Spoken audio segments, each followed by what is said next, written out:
Domani 2 giugno si potrà entrare alla Valle dei Templi gratuitamente per la festa della Repubblica, che cade così la prima domenica del mese. La Valle dei Templi di Agrigento ospiterà domani alle 10:30 la cerimonia di nomina dei nuovi cavalieri dell'Ordine al merito della Repubblica, organizzata dalla Prefettura di Agrigento con la collaborazione del Comando Provinciale dei Carabinieri e del Comune di Agrigento. Al Tempio di Giunone saranno altresì presenti gli studenti del Liceo Classico e Musicale Empedocle, la fanfara dei bersaglieri di Caltanissetta, le autorità e il pubblico. Nel corso della cerimonia il prefetto Filippo Romano consegnerà le onorificenze ai cittadini meritevoli.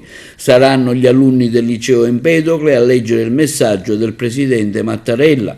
Ingresso gratuito anche al Museo Archeologico Griffo, che ospita il Telamone, ricomposto nel 1825, e a Casa Pirandello con il suo percorso immersivo sulla vita del grande scrittore e drammaturgo premio Nobel.